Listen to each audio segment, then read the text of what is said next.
Small business owners, today on episode 520, we're going to talk about how to remember everything. Really, what we're going to talk about is encoding. If you've listened to the other 5 parts of this series, you know that we've talked about tools and external ways not to keep items in your mind. But today, when we talk about improving memory, we're actually going to talk about ways to store information in your memory, whether it be names or projects or your to-do list or things that you want to do. We're going to talk about encoding. Business tip number 1, we're going to talk about visualization. If I was to tell you that I need you to meet Mr. Baker, and then I talk to you for 20 minutes and you're trying to remember his name, you have nothing to associate that with.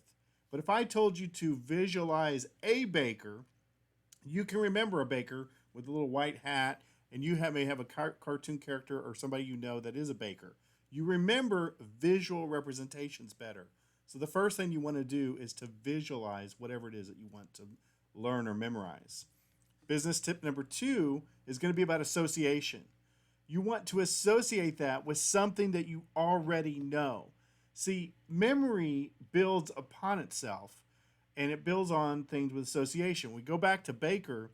If I tell you Mr. Baker, you don't have anything to associate it with, but we have all seen and know bakers with little white top hats, and we've seen and know what bakers are, baking cookies, things like that. We have a visual representation. So we can take something like Mr. Baker and turn him into an association of the picture we already do. Those that do these memory contests go through all of these ways of actually taking information, as mundane as it is, and associating it with thoughts that we already have. One of the easiest ways to do this is think about your house. You can probably visualize your front door. You can visualize your foyer. You can visualize going into the garage or to the kitchen or to other rooms of your house, mainly because you've been associated with this so many times in your brain.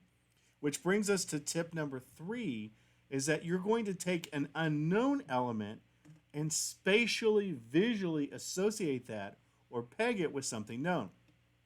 In an interview of most of the very top memory competitions where they have to memorize, thousands of pieces of information in under 30 minutes, they take that unknown information and through a visualization of spatial pegging this piece of information to the front door, the second piece of information to the foyer, the third piece of information into the kitchen, the fourth piece of information into the garage, something that they know that they could visualize walking through their house and putting things in particular areas of pegging it. You want to do this with 3 or 4 things that you want to do, or you need to memorize really quick so that you can have visual recall of it. Again, visual association and spatial pegging. That's what I'm learning today. Anything I learn to throw over the fence to you. Great tools to improve your memory. Do encoding. Now go back to sleep.